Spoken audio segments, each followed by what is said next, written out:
श्री कृष्णा श्री कृष्णा श्री कृष्णा श्री कृष्ण। गुरुर्ब्रह्मा गुरुर्विष्णु देवो महेश्वरः गुरु साक्षात् परं ब्रह्म तस्मै श्री गुरवे नमः। तस्मै श्री गुरवे नमः। ज्ञानं न तर्को न समाधियोगो न देशकालो न गुरुपदेशः स्वभाव संवित्तिरहं च तत्त्वम् आकाशकल्पं सहजं ध्रुवं च। ज्ञान तर्क समाधि देश काल गुरु उपदेश ये सब अपने स्थान पर ठीक है, लेकिन यही सब कुछ नहीं है। देखो, इसीलिए स्वभाव संवित्ति ही अहम। संवित माने चेतना, चैतन्य, कॉन्शियसनेस, संवित। तो संवित्ति मैं यह स्वभाव से ही, सहज भाव से यही तत्व है। और ये कैसे है? आकाशकल्पम और सहजम ध्रुवम च। आकाशकल्पम आकाश तुल्य। आकाश तुल्य माने क्या? आकाश तुल्य माने जैसे आकाश है वैसा परमात्मा है और वही अपना स्वरूप है। तो इसका 1000 बार अभ्यास करने से एक आध दिन क्लिक हो जाएगा कि हम आकारवान नहीं है।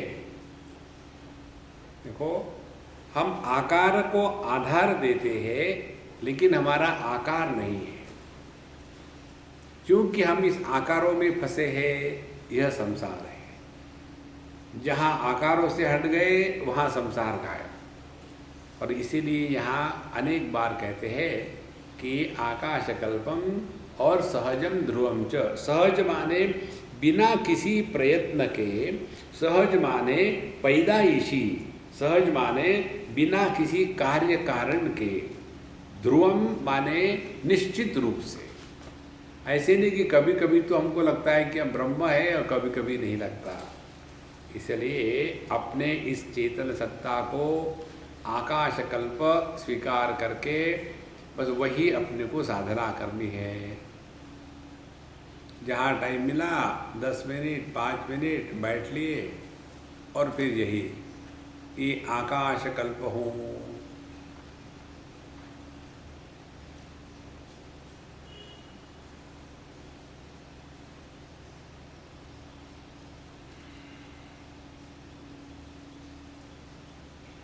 आकाश किसी का तिरस्कार नहीं करता, लेकिन किसी को स्वीकार भी नहीं करता। आकाश तुल्य हमारा मन होना, यदि ये समझना हो तो ऐसे समझो कि जैसे हमारा मन जो है ये दर्पण तुल्य है। दर्पण तुल्य माने आईने के जैसा। तो दर्पण में क्या होता है? हर एक को प्रतिबिंबित किया जाता है। किसी को भी इनकारा नहीं जाता कि तुम मत आओ, हम तुमको रिफ्लेक्ट नहीं करेंगे। तो किसी का तिरस्कार भी नहीं और किसी को पकड़ के भी नहीं रखते। और सबसे महत्व की बात, दर्पण को हिस्ट्री नहीं होती, क्योंकि दर्पण हमेशा वर्तमान में ही रहता है। ये अपना एल्बम होता है ना। लोग शादी करते हैं और परेशान हमको करते हैं, स्वामी जी ये हमारे लड़के की शादी का एल्बम है और आप नहीं आए थे तो इसको देखो। और उसको क्या देखना है? हम कहे ठीक है, तुम चाय पानी बनाओ, मैं देख लेता हूँ। तो वो गए तो मैं रख देता हूँ। देख लिया? हाँ देख लिया, बहुत ही सुंदर है। क्या देख रहे हैं उसमें? नहीं नहीं नहीं, मुझे आपको दिखाना है कुछ। दिखाओ क्या है? ये देखा आपने? हाँ, ये कबूतर के जैसी कौन दिख रही है? स्वामी जी ये मैं हूँ। अच्छा, देखो, हमेशा इसी स्मृतियों में भटक रहे हैं, स्मृतियों में रह रहे हैं। इसीलिए स्वभाव संवित्ति का तात्पर्य है हम केवल वर्तमान मात्र में है। हमारे लिए भूत भविष्य का कोई मतलब नहीं। और सहजम ध्रुवम जो, यही अपनी सहज स्थिति है। अब सहज स्थिति है कैसे समझो? क्या हमको चॉइस है क्या कि हम बीते हुए कल में जिएंगे या आने वाले कल में जिएंगे? चॉइस कहाँ है? उसी प्रकार से क्या हमको ये चॉइस है कि हम यहाँ रहेंगे या वहाँ रहेंगे? कहीं भी हमको चॉइस है ही नहीं। अब एक स्टेप और आगे ले जाओ। वो स्टेप ये है, यदि हम अपने आप को ज़्यादा से ज़्यादा चॉइस देते हैं तो ज़्यादा से ज़्यादा दुखी होंगे। कम से कम चॉइस दे दो तो कम से कम दुखी। चॉइस दो ही मत तो दुखी होगे ही नहीं। The choiceless existence is the reality. देखो, ये जो रस्सी है चॉइस नहीं देती कि मेरे ऊपर में केवल माला ही अध्यारोपित करना, हाँ सांप मत करना, मुझे नहीं अच्छा लगता। जब अध्यारोपण ही है तो सत्य कहाँ है? इसलिए आकाशकल्पम सहजम ध्रुवम च, वर्तमान में रहना ये सहज है, ये नित्य है, ध्रुव है, और इसके लिए कोई प्रयत्न की आवश्यकता नहीं। प्रयत्न की आवश्यकता पड़ती है भूतकाल में जाने के लिए। देखो, भूतकाल में बुढ़ाऊ कपल के साथ जाओ, बड़ा मज़ा आता है। एक बार हम शिमला में गए थे और वहाँ किसी के घर गए तो बुढ़ाऊ कपल था एक। स्वामी जी आप शिमला कब से आए? हमने कहा पहली बार आए। तो ख़त्म हो गई नहीं कहानी, लेकिन उनको ये थोड़ी पूछना क्या आप कब आए, उनको ये बताना था कि हम कब आए। स्वामी जी हमारी शादी शिमला में ही हुई थी और वो 28 फरवरी 1922 की बात है। पति हुआ जब, अब पत्नी ने मान लिया, सुन लिया, चुप बैठी, तो कुछ तो भी गड़बड़ है पत्नी के साथ। या तो वो डिप्रेशन में चली गई है या तो कुछ गड़बड़ जरूर है। पत्नी वो होती है बुढ़ापे में जो पति के हर शब्द को काटती है, हर शब्द को, कुछ भी कहे तो काटना है। तो पत्नी ने काटा 1922 की। 1922 को कहाँ हमारी शादी हुई थी? हाँ तुम्हारी हो सकती है, मेरी नहीं हुई थी तुम्हारे साथ। रोना धोना शुरू। देखो, अब ये 1922 था कि 1932 था, उसी को लेकर के अब दोनों के झगड़े शुरू हो गए, क्योंकि दोनों वर्तमान को छोड़ करके भूतकाल को स्मरण करने का प्रयत्न कर रहे हैं। आप इसको जरा ध्यान से देखना, जहाँ जहाँ हम भूतकाल में जाते हैं याद करने के लिए कितना प्रयत्न करना पड़ता है। देखो, जैसे मुझे किसी के नाम मालूम होते नहीं, होते तो भी दिमाग में रखते नहीं, तो जब किसी को देखता हूँ तो मुझे परेशानी होती है, अरे बाप रे उसका क्या नाम होगा। और यदि पता चल गया लोगों को इनको किसी का नाम याद रहता नहीं, तो फिर मैं इससे अपने आप को बचाने के लिए सबको कहने लगा, आइए महात्मा जी, वो भी खुश मैं भी खुश। याद रखने की आवश्यकता ही नहीं। इसीलिए वर्तमान में रहो तो वही सहज है, उसके लिए कोई प्रयत्न नहीं। अब ये सहज वर्तमान छोड़ करके हम भविष्य में चले जाते हैं, वहाँ जाके ये करेंगे वो करेंगे, यदि ऐसा हो गया तो भाई वैसा हो गया तो फिर क्या करेंगे। माने हमारा मन ही समस्या निर्माण करता है, फिर उसी को सुलझाने में लग जाता है। और नेट रिजल्ट क्या है? नेट रिजल्ट है हम वर्तमान में नहीं रहते। देखो, एक बार हम बद्रीनाथ जा रहे थे, हमारे साथ एक एनआरआई बैठी थी। Swami ji you have to tell me everything, I have come all the way from USA. दो प्रकार के एनआरआई होते हैं, एक यूएसए ब्रांड, बाकी के नॉर्मल।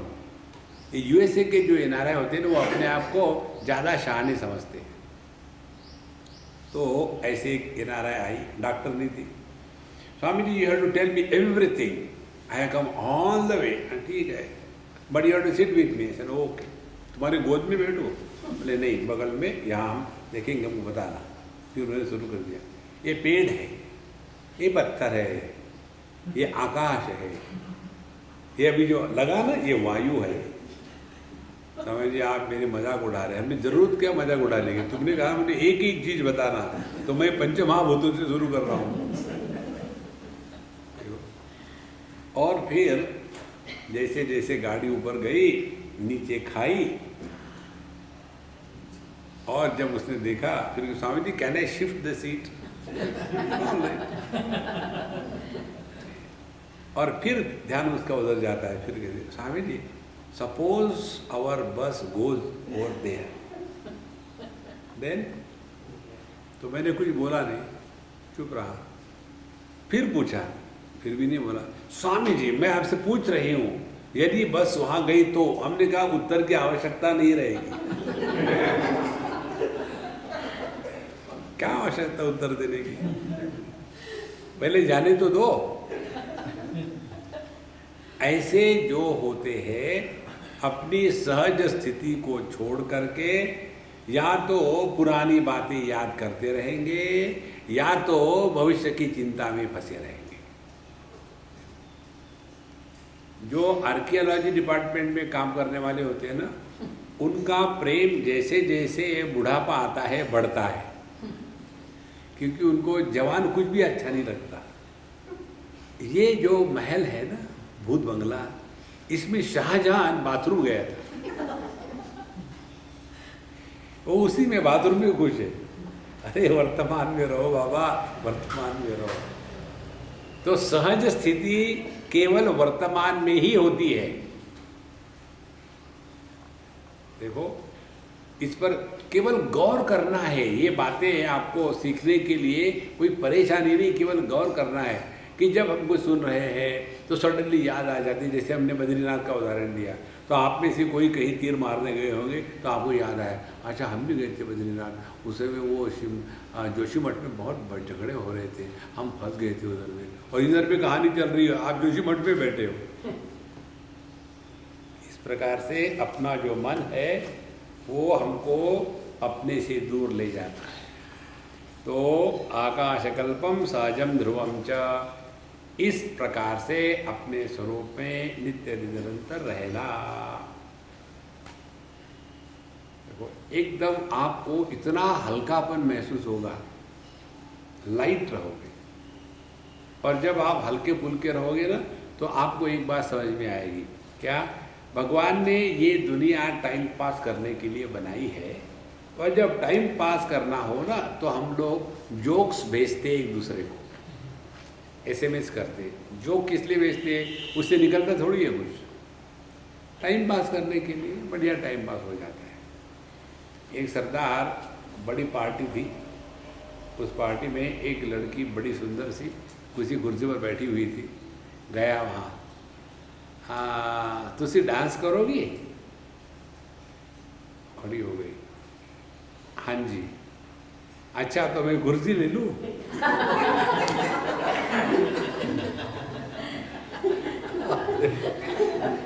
इससे क्या निकला? इससे केवल हम वर्तमान में आ गए, बाकी कुछ नहीं। महाराज,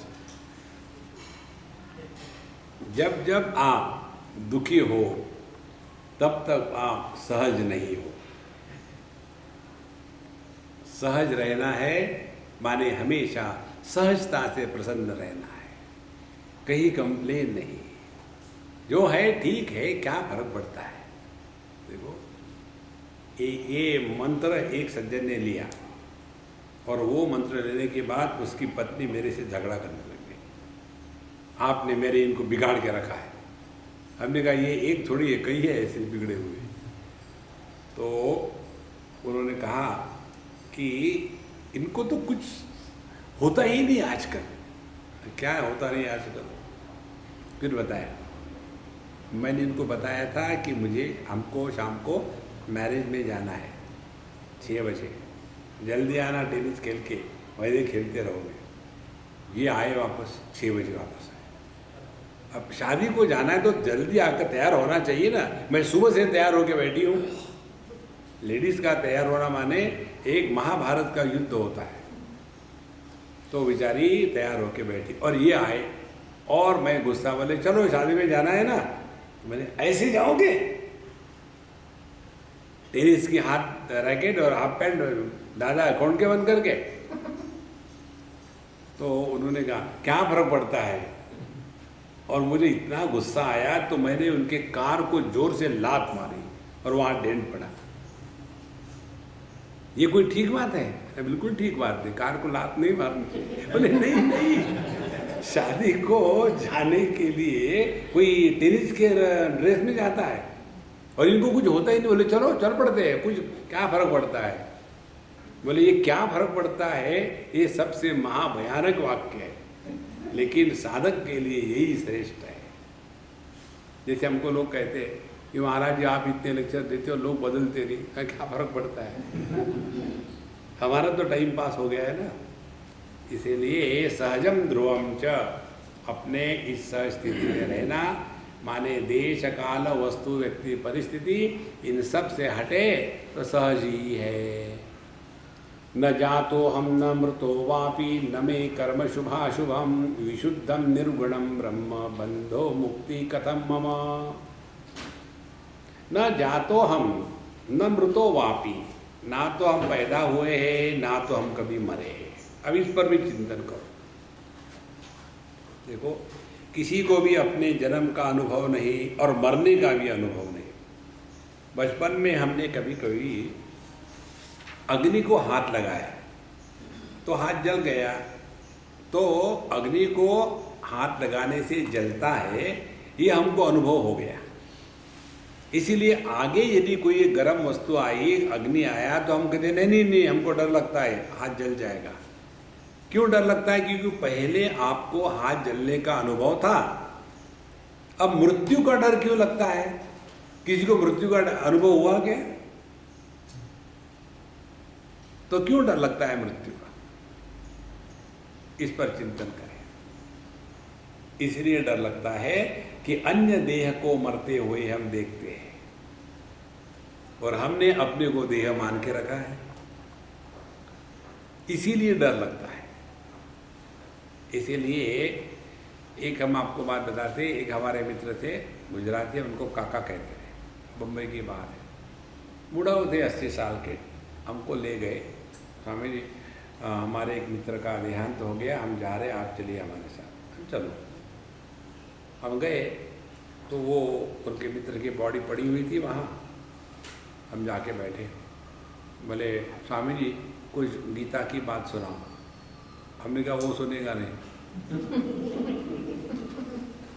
किसको सुनाओ?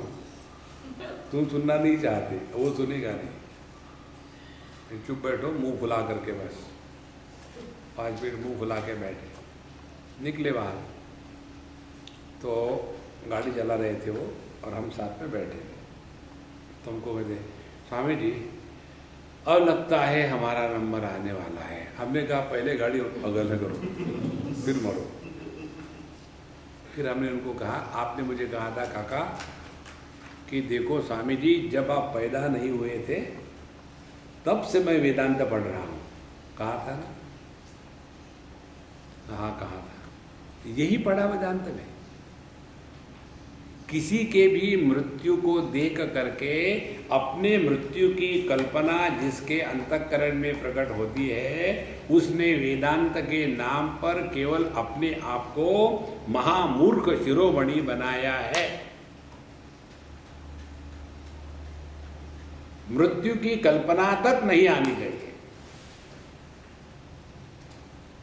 देखो संतो, न जातो हम न मृतो वापि, तो ना तो हमको कभी अपने जन्म का अनुभव है ना तो कभी अपने मरने का अनुभव है। भागवत महापुराण में जन्म की परिभाषा कहते हैं किसी भी परिच्छिन्न वस्तु से तादात्म्य करने को जन्म कहते हैं। दुख से तादात्म्य हुआ, दुखी हुए, फिर दूसरा दुख आया, फिर दुखी हुए, फिर तीसरा दुख आया, फिर दुखी हुए। तो जहां तादात्म्य हुआ वहां जन्म हुआ। कंफ्यूजन से तादात्म्य हुआ, कंफ्यूज पैदा हो गए। गुस्से से तादात्म्य हो गया, गुस्से वाले पैदा हो गए। भूख से तादात्म्य हो गया, भूखे पैदा हो गए। तो जन्म जन्म जिसको हम कहते हैं ये देह का भी नहीं होता। कि जैसे हमने प्लास्टिक के ब्लॉक्स लेकर के एक मकान बनाया, तो क्या वो उस मकान का जन्म है? पहले भी तो ब्लॉक्स थे ना। और जब हमने उस मकान को तोड़ा तो प्लास्टिक के सभी ब्लॉक ज्यों के त्यों हैं। तो सवाल ये है, मकान गया कहाँ? तो यह जो नाम रूपात्मक देह है, ये ना तो कभी मरा है ना तो कभी पैदा हुआ है। तो ना तो देह पैदा होता है मरता है, ना तो हम जो परमात्मा तत्व है वो पैदा होते हैं मरते हैं, ना तो जीव पैदा होता है मरता है। देखो इस बल्ब में का जो लाइट है, फ्यूज होने के बाद लाइट मरा क्या? देखो आपने कभी किया होगा बचपन में, ऐसे बल्ब नहीं, जिन बल्बों में फिलामेंट होता है, कई बार आप पढ़ने को लेट के रहो और बल्ब फ्यूज हो गया। अब कहाँ क्या करेंगे, कैसा करेंगे, अब रात हो गई, पढ़ना है, कल परीक्षा है। तो फिर हम लोग क्या करते थे, उसी टेबल लैम्प को लेकर के ऐसा ऐसा घुमाते थे, और जहाँ उसका फिलामेंट वो दूसरी साइड में लग गया, फट से लाइट आ गई। ऐसा ही एग्जैक्टली है ये सब। जीव नाम की वस्तु नहीं है, केवल यह अभिव्यक्ति है, मैनिफेस्टेशन है। पहले अव्यक्त है, फिर व्यक्त हो गया, फिर अव्यक्त हो गया, फिर व्यक्त हो गया। इसलिए न जातो हम मृतो वापी न मे कर्म शुभाशुभम। और इसीलिए शुभ अशुभ इत्यादि कोई कर्म नहीं होते जब तक के उसके साथ मैं जुड़ा नहीं होता। देखो मंदिर में जाना शुभ कर्म है, टॉयलेट में जाना अशुभ कर्म है। देखो किसी को दान करना शुभ कर्म है, किसी से दान लेना अशुभ कर्म है। ये तो केवल अपने अपने समाज के अनुसार, ट्रेडिशन के अनुसार हम किसी को शुभ किसी को अशुभ कहते हैं। देखो जैसे कोई कोई समाज ऐसा है, उसमें आप चले जाओ, जैसे पाश्चात्य देशों में एक दूसरे से मिलते हैं तो गाल से गाल लगाएंगे, किस करेंगे, उनको उसमें कुछ नहीं लगता। वही बात यदि भारतवर्ष में किसी ने किसी के साथ करी तो एकदम वहाँ बवाल खड़ा हो जाता है। देखो जैसे divorce, every alternate person is divorce in western world, इसीलिए वहाँ कोई नया नहीं लगता। अपने यहाँ हो गया तो बहुत बड़ी तूफान हो गई। देखो एक हमारे मित्र है गुजराती, यूएसए में, उनकी 2 लड़कियां हैं बहुत प्यारी। एक दिन छोटी लड़की आई घर में और मम्मी डैडी को कहा I want both of you here. तो उनको लगा क्या हो गया उसको, I want to know which of you is my real parent. तो उसने कहा both of us, impossible, I am the only abnormal in my class, everybody has got only one parent, how come I got 2 parents? See? तो यह जो शुभ अशुभ, हमारे हम कहेंगे कि डाइवोर्स होना अशुभ है, वहां कहेंगे डाइवोर्स नहीं होना अशुभ है, कुछ तो भी गड़बड़ी है। एक ही आदमी के साथ कैसे रह सकते यार? देखो इसीलिए यह जो शुभ अशुभ जो है, ये कल्पनाएं उस ट्रेडिशन की समाज के अनुसार होती है, उसमें कुछ अच्छा बुरा नहीं है। इसमें से हमको निकल जाना है, अपने स्वरूप में बैठना है। तो जहाँ जिस समाज में जैसा है वहाँ जाके वैसे रहो। अब never make yourself a black sheep in a white flock, अन्यथा फिर हम अपने आप को एबनॉर्मल करेंगे और परेशान हो जाएंगे। इसीलिए न जातो हम मृतो वापी न मे कर्म शुभाशुभम। कर्तृत्वाभिमान के अभिमान के कारण ही शुभ अशुभ कर्म निर्माण होते हैं। कर्तृत्वाभिमान नहीं है तो ना शुभ है ना अशुभ है। विशुद्धम निर्गुणम ब्रह्म, फिर हम क्या है, जो विशुद्ध, विशुद्ध माने जिसमें द्वैत की दुर्गंध नहीं है वो विशुद्ध है।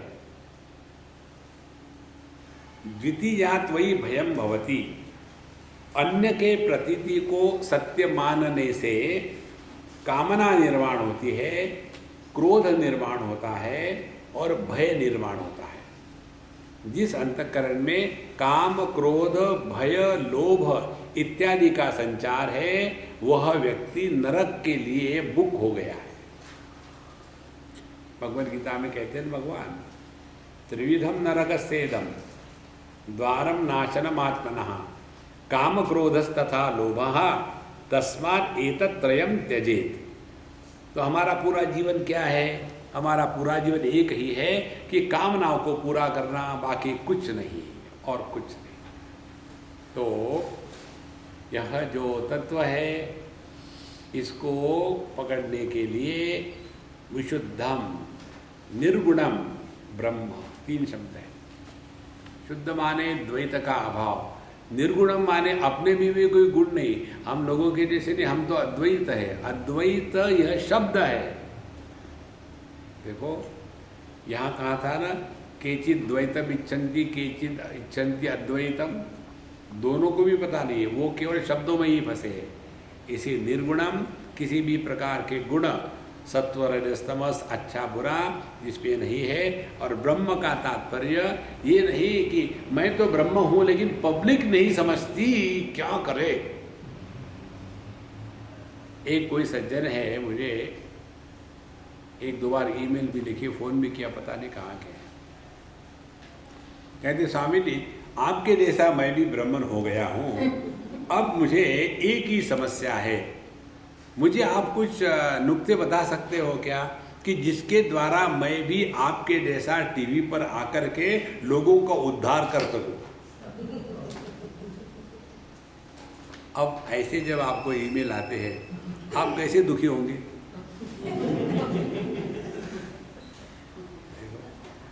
तो मैंने कहा कि देखो, अब पहली तो बात ये है कि आप रियलाइज है, इसके बारे में मुझे कोई डाउट नहीं। जहाँ तक कि मेरा सवाल है कि आपको भ्रांति हो गई है कि मैं रियलाइज हूँ, मैं रियलाइज नहीं हूँ। और जहाँ तक कि टीवी पर देने का सवाल है, तो एक लेक्चर को वहाँ देने के लिए 2 लाख रुपए लगते हैं 10 मिनट के। तो आप उतने पैसे का बंदोबस्त करो, वो मुझे दे दो, फिर मैं उसका हिसाब कर लूँगा। देखो, तो ब्रह्म का तात्पर्य ये नहीं कि मैं तो ब्रह्म हूँ और बाकी पब्लिक बेवकूफ़ है, नहीं। देखो, आकाश को ये नहीं लगता मैं तो पूर्व दिशा हूँ, सूर्योदय वाली, पश्चिम दिशा थोड़ी मैं हूँ, लेकिन पश्चिम दिशा मुझे समझती नहीं। देखो, अन्य होना अज्ञान की बात है, अन्य के अभाव में ही तत्व का ज्ञान होता है। इसीलिए विशुद्धम निर्गुणम ब्रह्म, इसीलिए बंधो मुक्ति कथम मम, तो दोनों ही मेरे लिए असंभव है। बंधन होता है अटैचमेंट से, ममता से। अटैचमेंट और ममता नाम की वस्तु नहीं है।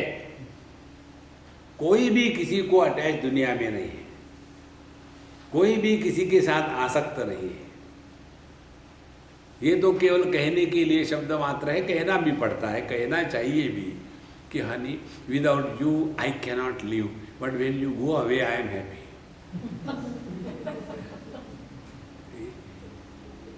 कैसे हम किसी को अटैच नहीं है। हमने आपको ये उदाहरण दिया 2-3 बार। आंखें रूप रंग को अटैच नहीं है, कान किसी शब्द को अटैच नहीं है, मन किसी अच्छे बुरे विचारों को अटैच नहीं है। इसीलिए सभी विचारों को मन आधार देता है, सभी शब्दों को कान आधार देते हैं और सभी रूप रंग को दृष्टि आधार देती है। उसी प्रकार से चेतन सत्ता, जागृत स्वप्न सुषुप्ति समाधि सभी को आधार देती है, किसी में भी आसक्त नहीं है। तो आसक्ति यह भ्रांति है, इसको समझना, यही आसक्ति से छूट जाना है। ये जो हम कहते हैं ना कि I am very much attach to my grandson.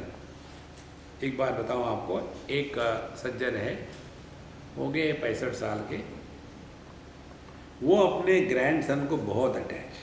तो मैंने इनको कहा, तुम्हारी बहू और तुम्हारे लड़का तुमको कहेंगे कि तुम हमारे घर से निकल जाओ, बहुत हो गया, उसके पहले उस बच्चे से मोह छोड़ो। स्वामी जी वो जो बहू है ना, उसको कुछ आता जाता है नहीं, वो बच्चों को ठीक से नहलाती नहीं, दूध पिलाती नहीं, मुझे ही सब करना पड़ता है, और वो बच्चा भी मेरे ही पास रहता है। अब बच्चे के लिए माँ क्या दादा का दोनों एक ही जैसे होते हैं, उनको कोई फर्क नहीं पड़ता। लेकिन इतने मोह में आ गए, इतने मोह में आ गए, फाइनली वो जो बहू है उसने एकदम युद्ध छेड़ दिया घर में। उसने अपने हस्बैंड को कहा, या तो तुम अपने पिताजी के साथ बच्चे के साथ रह लो, या मेरे साथ रहना है तो तुम्हारे पिताजी घर में नहीं रहेंगे। मुझे उनसे द्वेष नहीं है, लेकिन मैं तंग आ गई हूँ। 24 घंटे वो बच्चा बच्चा बच्चा, दूसरा कुछ है ही नहीं जगत में, और 24 घंटे घर में बैठ करके सर खाते रहते हैं, इसको ये नहीं दिया, उसको वो नहीं दिया, I am tired of him. जब ऐसा कहा तो लड़का क्या करेगा, वो भी देखता था। और जब उनको बताया गया कि you better get out of the house, find your self somewhere, और जब हमको मिले, स्वामी जी आपने मुझे जो शाप दिया था ना वो सच हुआ। हमने कहा मैंने शाप नहीं दिया था, मैंने तुमको समझाया था कि you are unnecessarily getting involve beyond requirement. देखो, हम अपने बच्चों में उतने आसक्त नहीं होते जितने ये पोता पोती में होते। उससे अपने आप को बचाओ। Don't get too much involve with your grandchildren. You have suffered because of your children, now it is the turn of your children to suffer because of their children. Don't get too much involve. और ये जब समझते नहीं, फिर घर में युद्ध शुरू हो जाते हैं बच्चों को लेकर के। और क्या कंप्लेन है, स्वामी जी हमारे दादाजी ने ना इनको बिगाड़ के रखा है बच्चों, कि जब मैं कहती हूँ ये मत करो, दादाजी कहते हैं कुछ नहीं बेटा मैं तुमको दे दूंगा। माने मैंने जो कहा वो बेकार हो गया, दादाजी कर ही रहे सब कुछ। ऐसी सी थोड़ी डिसिप्लिन होती है। ऐसे युद्ध शुरू हो जाते हैं और कहते क्या है, हम आसक्त है। देखो संतो, ये आसक्ति बेवकूफ़ी है, इसमें कुछ भी अपना नहीं है, ना कभी था ना कभी रहेगा। कितने आके चले गए महाराज, राम का राम राज्य गया, कृष्ण की द्वारका गई, अपने ये ईंट पत्थर रहने वाले हैं। ऐसे लगता है कि हम यहाँ परमानेंट आ गए। तो न जातो हम मृतो वापि न मे कर्म शुभाशुभम विशुद्धम निर्गुणम ब्रह्म बंधो मुक्ति कथम मम। इसीलिए ना तो हम बंधन में है, बंधन में नहीं है, इस ज्ञान में रहना, इसी को मोक्ष कहते हैं। देखो, हमने अपने आप को बंधन में माना है तो फिर मोक्ष की इच्छा करेंगे। अब बंधन में कौन है, कोई किसी के बंधन में नहीं है, बस समझ के रहना है, बाकी कुछ। आगे कहते हैं, यदि सर्वगतो देवः स्थिरः पूर्णः निरन्तरः अंतरम हि न पश्यामि सबाह्याभ्यंतर कथम।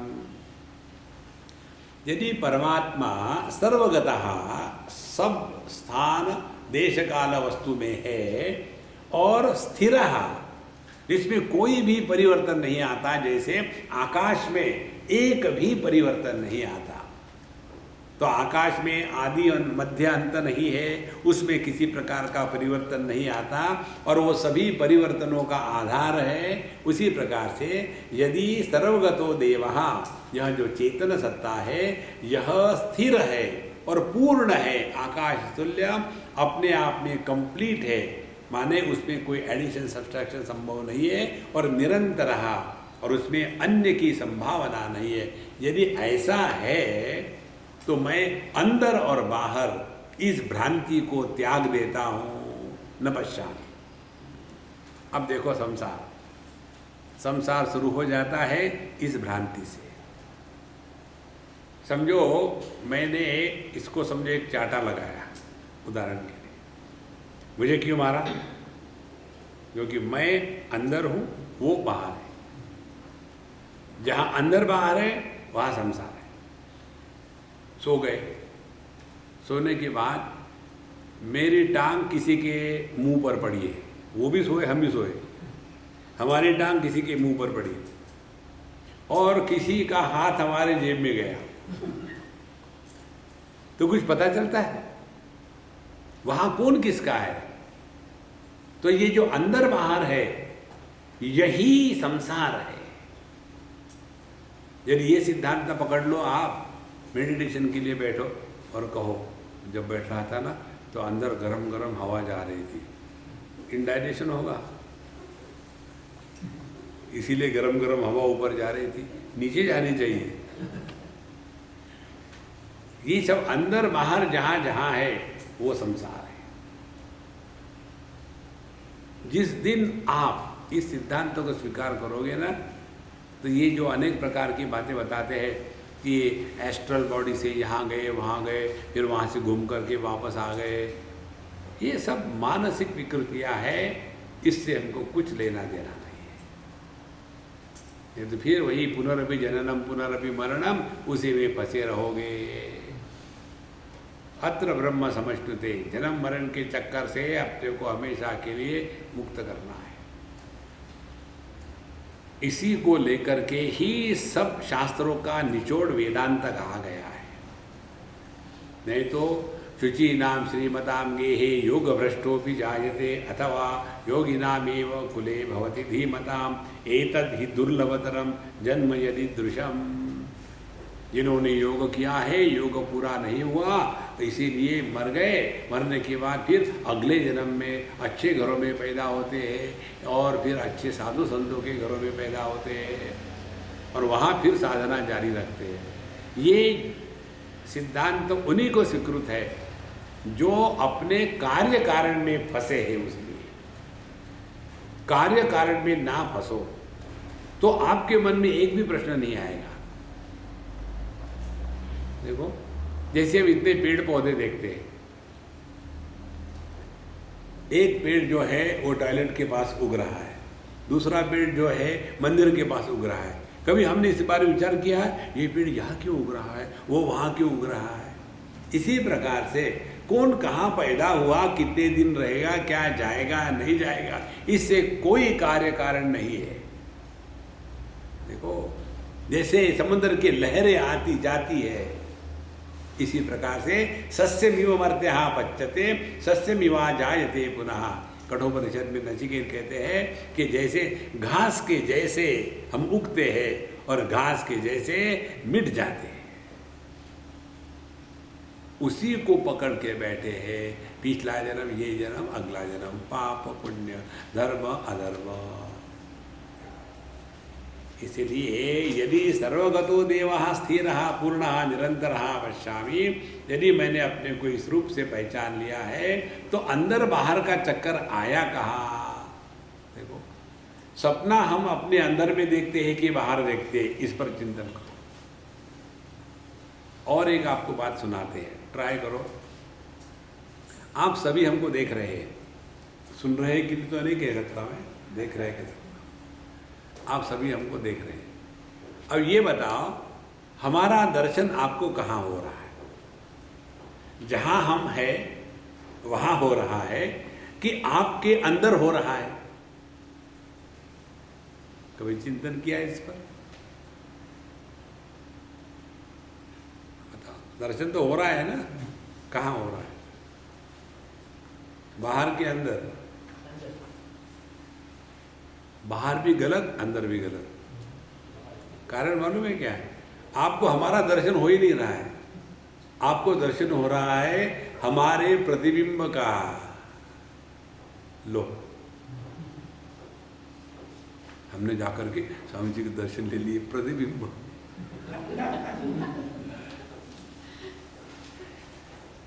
तो जो हम कहते हैं ना कि हमने इसको देखा उसको देखा, जब सामने खड़ी वस्तु का हम केवल प्रतिबिंब देखते हैं तो सपने में जो देख रहे वो कहाँ रियल होगा? उसी में फंसे हुए हैं कि हमने अपने अंदर में भगवान कृष्ण को प्रकट होते हुए देखा, और जब वो अंदर प्रकट हो गए तो मुझे गुदगुदी होने लग गई। मैंने कहा भगवान जाओ यार, बड़ा गुदगुद हो रहा है।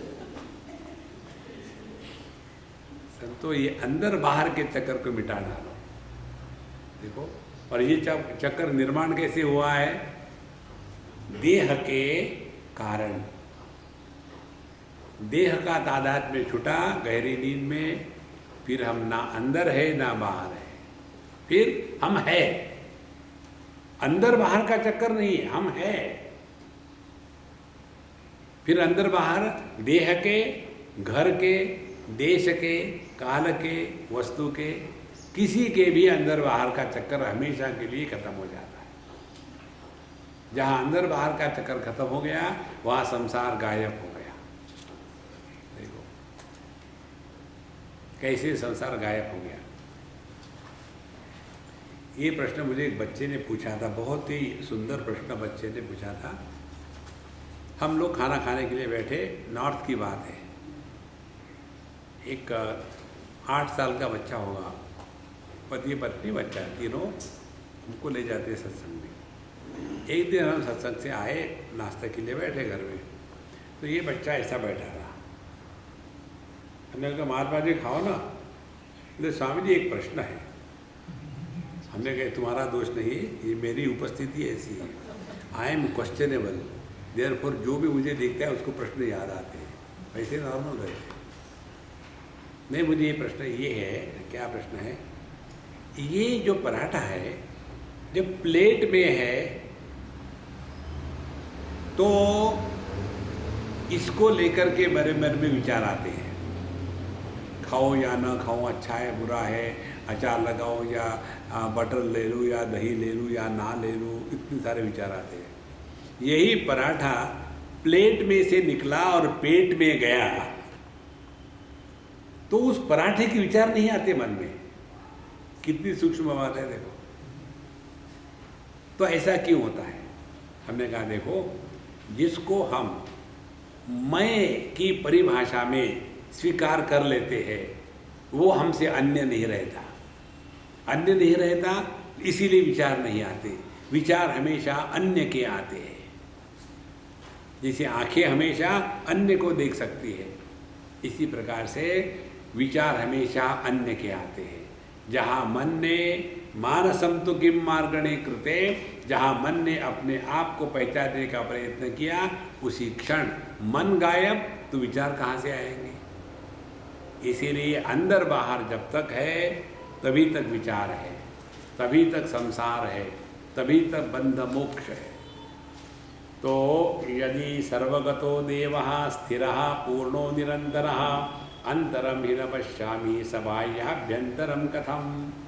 तो मेरे लिए तो अंदर बाहर का कोई अंतर है ही नहीं, तो ये बाहर अंदर परमात्मा सब जगह व्याप्त है ये कहना माने जगह को हमने सत्यत्व प्रदान कर दिया। परमात्मा सब में है माने सब को हमने महत्व दे दिया, इसीलिए उनमें भी भगवान है। सब काल में भगवान है माने काल को हमने सत्य माना है, उसमें भगवान है, ये इसका अर्थ नहीं है। इसीलिए परमात्मा के बारे में कुछ भी बोलो ना, उसमें गलतियाँ ही निकलेगी। तो सबाह्याभ्यंतरम कथम, बाहर अंदर ये कैसे संभव है?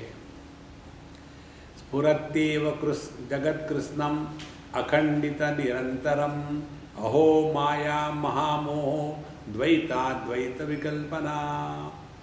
स्फुरति एव जगत कृष्णम अखंडितम निरंतरम। जैसे समुद्र पर लहरें कितने कब से चल रही है, अखंड चल रही है। लहरें होती है, रहती है, टूटती है, गायब होती है, आती है। क्या उन लहरों का कोई किसी के साथ रिश्ता नाता है? इसी प्रकार से कितने आज तक पैदा हुए, कितने रहे, कितने चले गए, तो ये तो निरंतर चल रहा है। ऐसे नहीं कि जगत एक पर्टिकुलर तारीख को निर्माण हुआ है। स्फुरति एवं जगत कृष्णम, संपूर्ण जगत नित्य निरंतर ऐसा ही रहा है। इसीलिए अपने शास्त्रों में जगत उत्पत्ति को क्रिएशन नहीं कहते, कहते हैं मैनिफेस्टेशन अनमैनिफेस्टेशन, व्यक्त अव्यक्त, व्यक्त अव्यक्त। यदि हम कहेंगे कि जगत एक काल विशेष निर्माण हुआ तो उसकी बहुत बड़ी समस्या खड़ी हो जाएगी। पहली समस्या ये होगी कि पहले जगत नहीं था। तो दूसरी समस्या ये हो जाएगी, तो क्या अभाव से जगत पैदा हुआ? अभाव से कुछ भी पैदा नहीं हो सकता। तीसरी समस्या ये होगी कि जगत पहले नहीं था, किसने देखा था?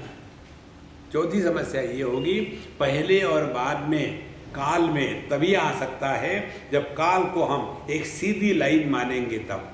लेकिन काल सीधी लाइन नहीं है, काल एक चक्र है और सरकमफेरेंस पर, उस वर्तुल के गोलाकार रेखा पर हर एक बिंदु जो है वो बिगिनिंग भी है, एंड भी है। इतनी समस्या निर्माण होगी। इसीलिए जगत का निर्माण, जगत पैदा हुआ या नहीं पैदा हुआ, ये प्रश्न ही गलत है। तो फिर क्या है, ये जगत नित्य निरंतर स्फुरण हो रहा है। जैसे समुद्र में लहरें हमेशा आती है, आकाश में बादल हमेशा आते जाते हैं, कुछ भी नई वस्तु नहीं है। स्फुरति एव जगत कृष्णम अखंडितम निरंतरम, उसमें कभी खंड नहीं हुआ, यह हमेशा ऐसा ही रहा है, ऐसा ही चलता रहेगा। अहो माया महामोहो, फिर कहते हैं कि ये जो माया है भगवान की शक्ति, उसके कारण ये जो मोह को हम प्राप्त हो गए हैं। मोह किस बात का? पहला मोह है अंदर बाहर का, दूसरा मोह है देहात्म भाव का, तीसरा मोह है कि भूतकाल वर्तमान में आ जाए, चौथा मोह है वर्तमान काल भूतकाल में खींचा जाए, पांचवा मोह है देह हमेशा बना रहे, छठवां मोह है नाम ही सत्य है, अपना नाम अमर होना चाहिए। इसी चक्कर में हम सब फंसे हुए हैं। इसलिए यहाँ कहते हैं कि अहो माया महामोहो, यह जो द्वैत विकल्पना, द्वैत और अद्वैत ये दोनों जो विकल्पना है, इन कल्पनाओं के कारण ही ये संपूर्ण जगत चल रहा है। जहाँ कल्पना खत्म हो गई, ना द्वैत है, द्वैत नहीं है, तो अद्वैत कहने की क्या जरूरत है? अद्वैत कहने का तात्पर्य द्वैत के निराकरण के लिए, लेकिन द्वैत है ही नहीं तो निराकरण कैसे करोगे? तो निराकरण करने की समस्या ही नहीं है, तो अद्वैत कहने की क्या जरूरत है? फिर क्या कहे? चुप बैठो। देखो कितनी महत्व की बात है। इसलिए जब तक कि हमको ये बात स्पष्ट समझ में नहीं आती कि जब तक हम दुनिया को महत्व देंगे तभी तक के हमको साधना करनी है, धर्म करना है, अधर्म करना है, पाप करना है, पुण्य करना है, उसी में लगे रहेंगे। तो यदि हमने इस सिद्धांत को हृदय में उतार लिया है कि ये द्वैत अद्वैत कल्पना का प्रारंभ होता है कि जब हमने अंदर बाहर की कल्पना को सत्य माना है, तो अंदर होता है मैं, बाहर होता है दुनिया, जगत। और ये फिर पूरी दुनिया, संसार क्या है? मैं तू का यही एक कबड्डी का खेल चल रहा है। मैंने ये कहा, तुमने ये कहा, तुमने ये कहा, मैंने ये कहा, यही पूरा चलते रहता है। इसके लिए झगड़े की भी जरूरत नहीं है। आप देखो वार्तालाप जब चलते हैं ना, हर एक व्यक्ति बीच में पार्टिसिपेट करना चाहता है। दो आदमी बोल रहे तो अपने को क्या फर्क पड़ता है? जैसे वेदांत सुनते वैसा सुनो ना, नहीं, वहाँ पार्टिसिपेट करेंगे। एक ने कुछ बताया, दूसरा सुन रहा है, तीसरा भी हुए। देखो एक बार की बात है, किसने पूछा था क्या, क्यों बता रहे? इसीलिए जब हम जाते हैं ना कहीं भी, तो अपने साथ गाड़ी में जगह भी हो तो भी हम किसी को ये नहीं कहते तुम हमारे साथ हो जाओ, क्योंकि हमारा जितना काम चलता है, जो भी चलता है, फोन पर चलता है, लोग बात करते कुछ करते हैं, और बीच में ये जो बैठे बैठे सुनने वाले होते हैं, फिर उसकी कहानियाँ शुरू हो जाती है। देखो स्वामी जी फॉरेन जाने की बात हो रही थी, उनका इसका ये हो गया था, पता नहीं अब क्या होगा। फिर दो चार लोग हमको, स्वामी जी आपका उसका क्या हो गया, तुमको कैसे पता चला? उन्होंने मुझे बताया। फिर हमको बता रहा, अच्छा ये महामाया हमारे साथ थी और उसने पूरे पब्लिक को उसका अनाउंस कर दिया। देखो इसीलिए संतो, ये जो आदत है ना पार्टिसिपेट करने की, इससे अपने आप को बचा। कोई आवश्यकता नहीं किसी के बारे में कुछ भी जानने की। अपनी हार्ड डिस्क ऑलरेडी फुल है, तो जो हार्ड डिस्क फुल है उसमें ज्ञान कहाँ से आएगा? तो पहले तो डिलीट करना पड़ेगा ना, तभी आएगा। इसीलिए यहाँ कहते हैं अहो माया महामोह द्वैताद्वैत विकल्पना। ये जो माया है, माया का तात्पर्य अंदर बाहर की कल्पना को सत्य मानना, ये माया का तात्पर्य इस श्लोक में है। क्योंकि इसके पहला श्लोक क्या था? बाह्यांतरम कथम पश्यामि, मैं अंदर बाहर की कल्पना कैसे कर सकता हूँ? तो ये अंदर बाहर की कल्पना यही माया है और उसका कार्य है, और उसी के कारण महामोह, फिर हम मोह में फंस गए कि मैं ये चाहता हूँ वो वैसा करे। देखो कल परसों मुझे एक SMS आया, Swami ji thank you very much, मेरा लड़का जो है उसने MS पूरा कर लिया, अब वो उसी फील्ड में आगे स्पेशलाइजेशन करना चाहता है। I am so happy to tell you. बहुत बढ़िया है। उसकी असली कहानी ये है कि जब वो लड़का स्कूल में था, बहुत इंटेलिजेंट लड़का, और Swami ji he must go to the medical field, he must go to the medical field, है ना, ठीक है जाएगा, मिल जाएगी तो एडमिशन हो गई। स्वामी जी आपकी कृपा से मिल गई एडमिशन, भगवान जाने मेरी कृपा से एडमिशन मिलती है। अच्छा, उसके पश्चात वो कॉलेज में गया, कॉलेज में जाकर terrible depression to such an extent कि उसने अपनी आत्महत्या करने की सोची। फिर वहाँ से उसको ले आए, तो फिर हमको बुलाया, फिर हम गए, बात करी, जनरल उसकी आत्महत्या की बात करी, बाकी सब बातें करी, और फिर उसको धीरे से बात करके घूम फिरा करके फिर वो निकल गया उसमें से। फाइनल में गया, फिर वहाँ जा करके वही परेशानी, मैंने अब इंटरव्यू दूंगा या ओरल एग्जामिनेशन, मुझे नहीं होना डॉक्टर, फिर डिप्रेशन में, फिर वहाँ से खींच खाच के निकाला, फिर वो उसमें गया। और ये सब हो रहा है इसमें, मैं तू मैं, जहाँ होगा वही दुख होगा। कितनी जगह ये होता है, एक जगह हुआ है, लेकिन जिसके साथ हम संबंध जोड़ लेते हैं वहाँ कहानियाँ शुरू हो जाती है। इसीलिए जगत में संबंध जोड़कर ही यह संसार शुरू हो जाता है। अहो माया महामोह, यही मोह है। इसलिए ये बहुत बड़ी साधना है दो चीज़ों की, एक तो संग्रह वृत्ति का त्याग कर दे, और दूसरी संबंध का निर्माण नहीं करना है। किसी के साथ कोई संबंध नहीं, सबके साथ रहे, कोई रिश्ते नाते निर्माण मत करो। रिश्ते नाते निर्माण करोगे तो बोझा बन करके रहेगा। तो फिर जगत में कैसे रहे? नाटक करो। देखो बाहर से घर में आए तो एक रिसाइक्लेबल जापानीज प्लास्टिक फ्लावर ले आना, Honey darling this is for you. उसको भी मालूम, वो भी नाटक करेगी, ठीक है वहाँ रख देना, जाते समय कल ले जाना। जीवन आनंदमय चलेगा। नहीं तो छोटी छोटी चीज़ों को लेकर के गुस्सा, तू मैं, यही महामोह है, द्वैत अद्वैत कल्पना। देखो कैसे महामोह का एक उदाहरण देते हैं आपको। एक हमारे मित्र है, जब उनकी शादी हुई तो उनको ये अध्यात्म में बड़ा शौक था। गीता ज्ञान यज्ञ सुनेंगे, स्टडी क्लास करेंगे और सब ब्ला ब्ला ब्ला ब्ला। उनकी जो पत्नी थी उसको बिल्कुल इंटरेस्ट नहीं था, लेकिन ये खींच खाच के ले जाते थे, नहीं आना पड़ेगा, अच्छा होता है, अपनी गीता है, उपनिषद है, और सब बिल्कुल जैसे टेप रिकॉर्डर के जैसा। क्योंकि वहाँ जाकर के सबके सामने माइक मिलता है बोलने के लिए, लोग कहते ये देखो ये इतना अच्छा लड़का है, जवान है, लेकिन अभी आकर के गीता की क्लास सुनता है, तो और वो हो जाता है। ऐसा होने लग गया। उसके पश्चात बच्चा हुआ, बच्चा बड़ा हुआ, बच्चे की एजुकेशन हो गई और वो बिजनेस में लग गया, शादी हो गई। अब बच्चे की शादी होने के पश्चात अब ये जो हमारे मित्र थे, अब इनको जवानी आ गई। इनको जवानी आने के कारण अब इनको सत्संग में इंटरेस्ट नहीं रहा। तब तक के पत्नी को सत्संग में इंटरेस्ट बहुत आने लग गया। अब जब ये पत्नी सत्संग में इंटरेस्ट लेने लग गई, अब ये बुढ़ाओ, अब इनको कुछ है नहीं, छोड़ो सत्संग नहीं, चलो हम पिक्चर देखने जाते हैं, चलो कहीं ड्राइविंग करते हैं, कहीं चले जाते हैं हिल स्टेशन पर। अब उन्होंने मुझे फ़ोन किया, स्वामी जी जब मैं शादी करके आई तो मुझे इसमें बिल्कुल इंटरेस्ट नहीं था, मुझे खींच खांच के ले गए। अब मुझे इसमें रस आ रहा है और इसमें कुछ नहीं पड़ा, चलो घूमने जाते हैं।